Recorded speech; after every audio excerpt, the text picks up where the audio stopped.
نام لے کر جو بڑا مہربان نہایت رحم والا ہے۔ اے نبی، ہم نے تم کو فتح دی، فتح بھی کھلی اور واضح، تاکہ اللہ تمہاری اگلی اور پچھلی کوتاہیاں بخش دے اور تم پر اپنی نعمت پوری کر دے اور تم کو سیدھے رستے چلاتا رہے، اور تاکہ اللہ تمہاری بھرپور مدد کرے۔ وہی تو ہے جس نے مومنوں کے دلوں پر تسکین نازل فرمائی تاکہ ان کے ایمان کے ساتھ اور ایمان بڑھے، اور آسمانوں اور زمین کے لشکر سب اللہ ہی کے ہیں، اور اللہ جاننے والا ہے، حکمت والا ہے۔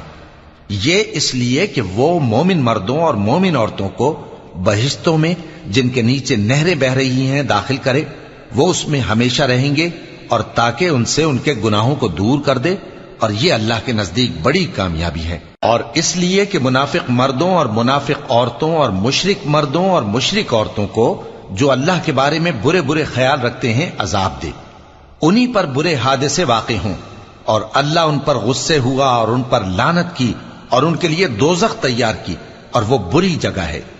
اور آسمانوں اور زمین کے لشکر اللہ ہی کے ہیں، اور اللہ غالب ہے، حکمت والا ہے۔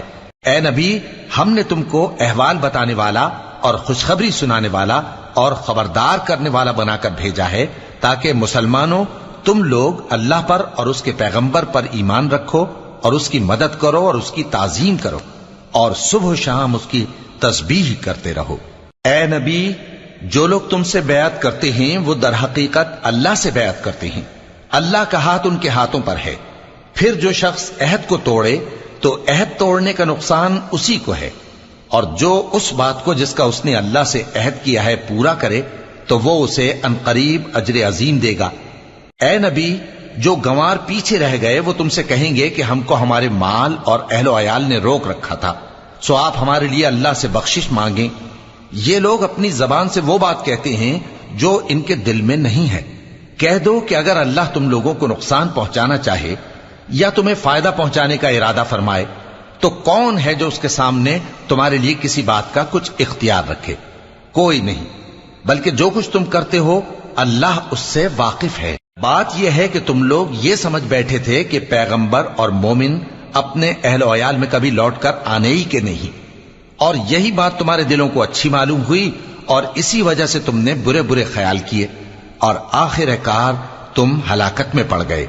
اور جو شخص اللہ پر اور اس کے پیغمبر پر ایمان نہ لائے تو ہم نے ایسے کافروں کے لیے آگ تیار کر رکھی ہے، اور آسمانوں اور زمین کی حکومت اللہ ہی کی ہے، وہ جسے چاہے بخشے اور جسے چاہے سزا دے، اور اللہ بخشنے والا ہے، مہربان ہے۔ جب تم لوگ مال غنیمت لینے چلو گے تو جو لوگ پیچھے رہ گئے تھے وہ کہیں گے ہمیں بھی اجازت دیجئے کہ آپ کے ساتھ چلیں، یہ چاہتے ہیں کہ اللہ کے قول کو بدل دیں۔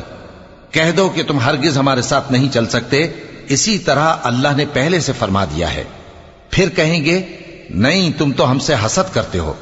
بات یہ ہے کہ یہ لوگ سمجھتے ہی نہیں مگر بہت کم۔ اے نبی، جو گنوار پیچھے رہ گئے تھے ان سے کہہ دو کہ تم جلد ایک سخت جنگجو قوم کے ساتھ جنگ کے لیے بلائے جاؤ گے، ان سے تم یا تو جنگ کرتے رہو گے یا وہ ہار مان لیں گے۔ اگر تم حکم مانو گے تو اللہ تم کو اچھا بدلہ دے گا، اور اگر منہ پھیر لو گے جیسے پہلی دفعہ پھیرا تھا تو وہ تم کو بڑی تکلیف کی سزا دے گا۔ نہ تو اندھے پر سختی ہے سفر جنگ سے پیچھے رہ جانے میں، اور نہ لنگڑے پر اور نہ بیمار پر سختی ہے۔ اور جو شخص اللہ اور اس کے پیغمبر کے فرمان پر چلے گا اللہ اس کو بہشتوں میں داخل کرے گا جن کے نیچے نہریں بہ رہی ہیں، اور جو روگردانی کرے گا وہ اسے دردناک عذاب دے گا۔ اے پیغمبر، جب مومن تم سے اس درخت کے نیچے بیعت کر رہے تھے تو اللہ ان سے خوش ہوا، اور جو صدق و خلوص ان کے دلوں میں تھا وہ اس نے معلوم کر لیا تو ان پر تسکین نازل فرمائی اور انہیں جلد فتح عنایت کی، اور بہت سی غنیمتیں وہ آئندہ بھی حاصل کریں گے، اور اللہ غالب ہے، حکمت والا ہے۔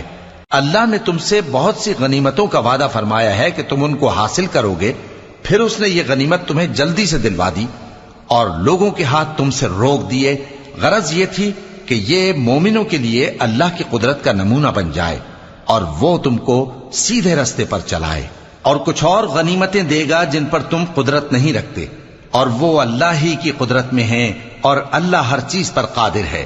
اور اگر تم سے کافر لڑتے تو وہ پیٹ پھیر کر بھاگ جاتے، پھر وہ کسی کو نہ دوست پاتے اور نہ مددگار۔ یہی اللہ کی عادت ہے جو پہلے سے چلی آتی ہے، اور تم اللہ کی عادت میں کبھی تبدیلی نہ پاؤ گے۔ اور وہی تو ہے جس نے تم کو ان کافروں پر فتح یاب کرنے کے بعد سرحد مکہ میں ان کے ہاتھ تم سے اور تمہارے ہاتھ ان سے روک دیے، اور جو کچھ تم کرتے ہو اللہ اس کو دیکھ رہا ہے۔ یہ وہی لوگ ہیں جنہوں نے کفر کیا اور تم کو مسجد حرام سے روک دیا، اور قربانیوں کو بھی کہ اپنی جگہ پہنچنے سے رکی رہیں۔ اور اگر ایسے مسلمان مرد اور مسلمان عورتیں نہ ہوتی جن کو تم جانتے نہ تھے کہ اگر تم ان کو پامال کر دیتے تو تم کو ان کی طرف سے بے خبری میں نقصان پہنچ جاتا، تو بھی تمہارے ہاتھ فتح رہتی، مگر تاخیر اس لیے ہوئی کہ اللہ اپنی رحمت میں جس کو چاہے داخل کر لے۔ اور اگر دونوں فریق الگ الگ ہو جاتے تو جو ان میں کافر تھے ان کو ہم دکھ دینے والا عذاب دیتے۔ جب کافروں نے اپنے دلوں میں ضد کی، اور ضد بھی جاہلیت کی، تو اللہ نے اپنے پیغمبر اور مومنوں پر اپنی طرف سے تسکین نازل فرمائی اور ان کو پرہیزگاری کی بات پر قائم رکھا، اور وہ اسی کے مستحق اور اہل تھے، اور اللہ ہر چیز سے خبردار ہے۔ بے شک اللہ نے اپنے پیغمبر کو سچا اور صحیح خواب دکھایا تھا کہ تم انشاءاللہ مسجد حرام میں اپنے سر منڈوا کر یا اپنے بال ترشوا کر امن و امان سے داخل ہوگے اور کسی طرح کا خوف نہ کرو گے۔ جو بات تم نہیں جانتے تھے اللہ کو معلوم تھی، سو اس نے اس سے پہلے ہی جلد ایک فتح عطا فرمائی۔ وہی تو ہے جس نے اپنے پیغمبر کو ہدایت کی کتاب اور دین حق دے کر بھیجا تاکہ اس کو تمام دینوں پر غالب کرے، اور حق ثابت کرنے کے لیے اللہ ہی کافی ہے۔